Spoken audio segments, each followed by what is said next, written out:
देखिए, according to my own experience the first step for preparing for any competitive exam is what? Syllabus.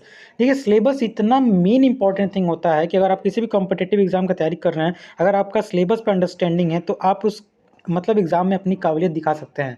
चलिए इस video को start करते हैं without any further delay. और अगर आप थंबनेल देख के क्लिक किए हैं तो ऑब्वियसली जानते हैं कि लेटरल एंट्री के लिए ही हम ये वीडियो बना रहे हैं, जो कि बीटेक लेटरल एंट्री के लिए। बीटेक में जो लेटरल एंट्री में एडमिशन आप लेने वाले हैं, उसके लिए सीयूईटी एक एग्ज़ाम रहता है और उस एग्ज़ाम का ही हम सिलेबस कवर कर रहे हैं। तो सबसे पहले इससे पहले हम एक वीडियो बहुत अच्छे से बनाए हैं, जिसमें बहुत अच्छे से आपको बताया है कि कितने सिलेबस होते हैं, कितने मार्क्स का होते हैं और कितने मार्क्स स्कोर करेंगे और आपको कौन सी कॉलेज चाहिए, मतलब कितना सेफ स्कोर होता है।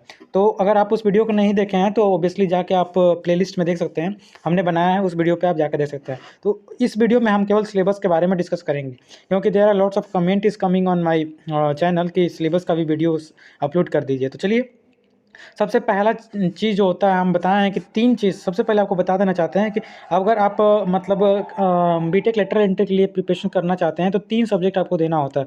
एक जो होता है डोमेन होता है, डोमेन सब्जेक्ट। डोमेन मतलब मैथ, मतलब इंजीनियर्स के लिए मैथ जो होता है कंपल्सरी होता है। दूसरा जो होता है लैंग्वेज। लैंग्वेज में आप मतलब 2 चूज़ कर सकते हैं, या इंजीनियरिंग ग्राफिक या कंप्यूटर साइंस। आपके ऊपर होता है आप इंजीनियरिंग ग्राफिक चूज़ करेंगे या कंप्यूटर साइंस। और तीसरा जो होता है जनरल टेस्ट। जनरल टेस्ट जो होता है सबके लिए सेम होता है, सबको उसको देना ही होता है। तो ये 3 चीज़ होता है जो कि इस वीडियो में हम आपको बताने वाले हैं। तो सबसे पहले हम इंजीनियरिंग ग्राफिक की बात करते हैं। इंजीनियरिंग ग्राफिक का सिलेबस क्या होने वाला है? तो देखिए, अगर उस वीडियो को आप देखे होंगे तो हम बता देना चाहते हैं कि इंजीनियरिंग ग्राफिक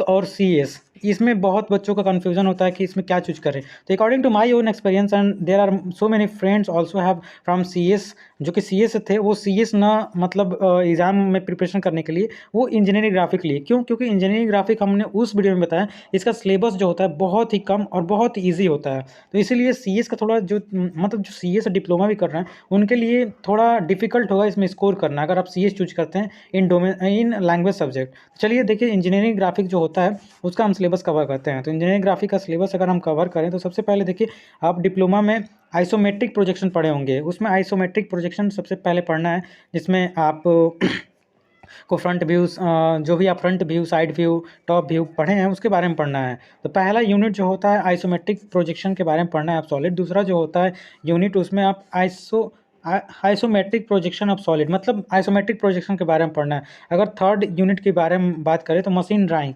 मतलब मशीन ड्राइंग जिसमें कि आप थ्रेड, स्क्वायर थ्रेड, नकल थ्रेड, मतलब थ्रेड के बारे में आप पढ़ने वाले हैं। थर्ड यूनिट जो होगा थ्रेड से रिलेटेड होगा। थ्रेड मतलब मैकेनिकल से जो डिप्लोमा किए होंगे उसके लिए थोड़ा आसान होता है, क्योंकि थ्रेड मतलब नट बोल्ट ही, मतलब इसमें मेनली क्या होता है। देखिए, चौथा अगर यूनिट की बात करें तो फ्री हैंड स्केचिंग, जिसमें कि आपको थ्रेड के बारे में पढ़ना हो, थ्रेड कितने टाइप के होते हैं, नट कितने टाइप के होते हैं, बियरिंग कितने टाइप के होते हैं। पाँचवा यूनिट जो होता है ओपन बियरिंग, ब्रश बियरिंग। अगर छठवां यूनिट की बात करें तो रॉड जॉइंट के बारे में पढ़ना है। और सातवां unit tie rod and pipe joint के बारे में पढ़ना है। देखिए, केवल छोटा सा, एकदम बिल्कुल छोटा सिलेबस, मतलब हम कह सकते हैं कि बहुत छोटा, केवल 7, मतलब 7 यूनिट है। पहला unit isometric projection of solid. दूसरा भी है मतलब मशीन ड्राइंग।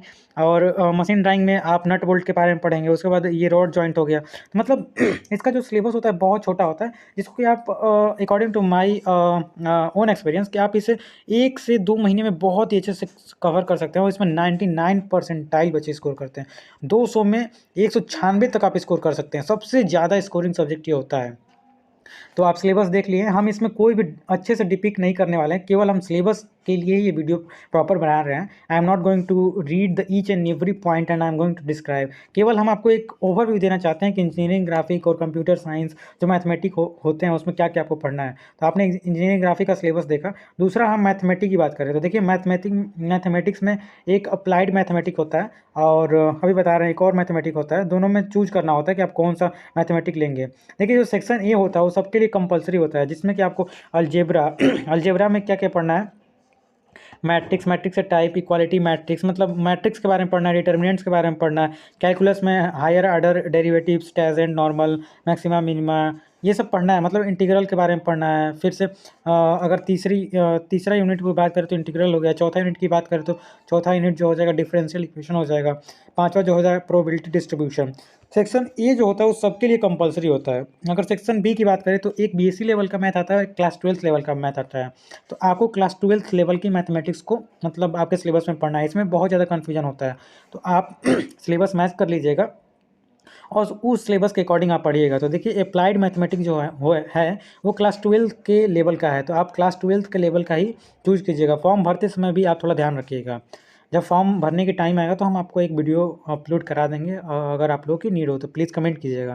तो देखिए इसमें रिलेशन फंक्शन पढ़ना है, इन्वर्स ट्रिग्नोमेट्री पढ़ना है, अलजेब्रा में हमने बताया मैट्रिक्स डिटर्मिनेंट्स पढ़ना है। फिर से अगर हम बात करें कैलकुलस में तो कंटिन्यूटी एंड डिफरेंशियबिलिटी पढ़ना है, एप्लीकेशन ऑफ डेरिवेटिव पढ़ना है। उसके बाद अगर बात करें इंटीग्रल में तो आप इंटीग्रल में आप देख सकते हैं कि जो मतलब आप एनसीईआरटी की बुक फॉलो करेंगे ऑब्वियसली आप बहुत अच्छा स्कोर कर लेंगे क्लास 12 का। Application of integral, differential equation, उसके बाद वेक्टर पढ़ना है, थ्री डायमेंशनल ज्योमेट्री पढ़ना है। जो 12th का बिल्कुल मतलब एनसीईआरटी है ना उसको आप फॉलो कीजिए। आप मैथ में 200 का ही होता है, इसमें आप आराम से अगर चाहेंगे तो 120 प्लस, अगर हम आराम से 120 प्लस स्कोर कर सकते हैं। अगर आपका मैथ और स्ट्रांग है तो आप 150 प्लस भी स्कोर कर सकते हैं या 180 प्लस भी स्कोर कर सकते हैं। तो मैथ भी बहुत ही स्कोरिंग सब्जेक्ट होता है जिसको कि आप बहुत अच्छे से पढ़ सकते हैं। उसके बाद देखिए ये मैथमेटिक्स जो होता है ये जो होता है applied mathematics section B two आपको चूज नहीं करना है। देखिए सेक्शन बी टू जो होता है बीएससी के लिए होता है। आप जानते हो कि लेटरल एंट्री जो एग्ज़ाम होता है उसमें बीटेक में डिप्लोमा वाले भी दे सकते हैं, डिप्लोमा वाले DIPLOA में डिप्लोमा वाले भी मतलब पढ़ सकते हैं लेटरल एंट्री से, और जो बीएससी वाले हैं वो भी पढ़ सकते हैं। तो इसीलिए बीएससी का भी मैथमेटिक्स और क्लास 12 का लेवल का भी मैथमेटिक्स होता है। तो ये सेक्शन बी टू है आपको छोड़ देना है। सेक्शन बी टू जो है आपको बिल्कुल नहीं पढ़ना है। सेक्शन बी टू जो मैथमेटिक्स है इसको आपको छोड़ देना है। उसके बाद हम चलते हैं सेक्शन बी टू हो गया, सेक्शन बी टू छोड़ते हैं। उसके बाद हम चलते हैं उसके बाद देखिए किसका सिलेबस हम बात करने वाले हैं। हाँ, कंप्यूटर साइंस। देखिए कंप्यूटर साइंस एंड इन्फॉर्मेशन इसका जो सिलेबस होता है थोड़ा टफ होता है इंजीनियरिंग ग्राफिक्स के तुलना में। तो अगर आप कोशिश कीजिएगा कि आप अगर इससे आप अगर डिप्लोमा कर रहे हैं तो obviously you can go, otherwise you can go with engineering graphic, क्योंकि हमने बताया कि उसमें 200 में 196 नंबर भी स्कोर करते हैं। और ऑब्वियसली कंप्यूटर साइंस ब्रांच ऐसा ब्रांच है कि इसके लिए अगर आप अच्छा कॉलेज चाहते हैं तो 650 नंबर में आपको कम से कम 450 नंबर तो लाना ही पड़ेगा, 450 नंबर लाना पड़ेगा। तो आप देख सकते हैं और उसके हिसाब से आप सब्जेक्ट का कम्बिनेशन चूज कर सकते हैं। तो देखिए इसमें क्या पढ़ना है कंप्यूटर में। सबसे पहले आपको फाइल हैंडलिंग इन पाइथन पढ़ना है, डेटाबेस कंसेप्ट पढ़ना है। तीसरा यूनिट में स्ट्रक्चर क्यूरी लैंग्वेज पढ़ना है। उसके बाद आपको कंप्यूटर नेटवर्क्स पढ़ना है, कंप्यूटर नेटवर्क्स। उसके बाद सेक्शन B1 में आपको expectation and file handling in Python वही है, स्टैक पढ़ना है। उसके बाद सर्चिंग पढ़ना है, सॉर्टिंग पढ़ना है, अंडरस्टैंडिंग डाटा, डेटाबेस कंसेप्ट पढ़ना है, स्ट्रक्चर क्यूरी लैंग्वेज पढ़ना है। तो आप देख सकते हैं कि इसका सिलेबस कितना बड़ा होता जा रहा है। तो इसका सिलेबस कवर करना और स्कोर करना अच्छा मार्क्स बहुत ही थोड़ा डिफिकल्ट होता है।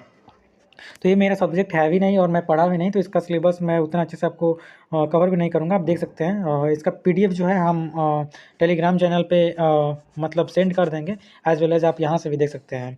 तो अगर हम बात करें लास्ट जो होता है ये जो होता है सबके लिए कंपलसरी होता है जनरल टेस्ट के अगर सिलेबस की हम बात करें तो जनरल टेस्ट भी बहुत ही स्कोरिंग, इसका जो मतलब पेपर होता है 250 नंबर का होता है। तो 250 में अगर आपका देखिए सबसे पहले जनरल नॉलेज होता है, करंट अफेयर्स आता है। तो इसमें दिक्कत होता है कितने महीने का पढ़ें। तो देखिए 6 मंथ का आप बस कवर कर लीजिएगा, पूरा जनवरी और दिसंबर का 1-2 महीना पीछे का पढ़ लीजिएगा, आराम से इसमें अच्छे से स्कोर कर लेंगे। और general mental ability, numerical ability आपको पढ़ना है। ये जो होता है सब, ये जो दूसरा आप देख रहे हैं बहुत इंपॉर्टेंट होता है, इसको आप अभी से लग जाइए। अगर अभी से नहीं लगेंगे तो जो एप्टीट्यूड होता है, एप्टीट्यूड जो होता है, एप्टीट्यूड मैथमेटिक्स को क्वांटिटिव मैथमेटिक्स शायद बोलते हैं या एप्टीट्यूड बोलते हैं। इसमें बहुत जैसा चाल, दूरी, जो टंकी वाला आता है क्वेश्चंस, जो नाव वाला होता है, बोट स्ट्रीम वाला पढ़े होंगे, प्रॉफिट लॉस पढ़े होंगे, कंपाउंड इंटरेस्ट, इसके क्वेश्चन आते हैं। तो इसका आज ऐसे अगर प्रैक्टिस आप नहीं करेंगे, कोई भी मतलब चैनल का नाम भी हमने उस वीडियो में बताया, आप जाके वहाँ से आप पढ़ सकते हैं। जैसे CUT अड्डा 24 से पढ़ सकते हैं, मालवी अकाडमी से, उसमें बहुत अच्छे से कंटेंट आपको फ्री में प्रोवाइड किया गया है। तो वहाँ से आप ये मैं जो आज ही से आप इसको स्टार्ट कर दीजिए, क्योंकि अगर आज से स्टार्ट नहीं करेंगे तो ये आपके लिए बहुत ही दिक्कत देगा। क्योंकि इसका क्वेश्चन के लिए करना मतलब आपको प्रैक्टिस बहुत ही अच्छा होना चाहिए। और रीजनिंग में आपको पढ़ना ही पड़ेगा। रीजनिंग में सभी प्रकार के रीजनिंग आते हैं, तो रीजनिंग में बहुत इंपॉर्टेंट है। तो आज से आपको मैं यही कह सकता हूँ कि अभी से आप इसका जो जनरल टेस्ट है इसका मतलब प्रिपरेशन स्टार्ट कर दीजिए। और ये जो है मैथमेटिक्स का भी आप पढ़ सकते हैं।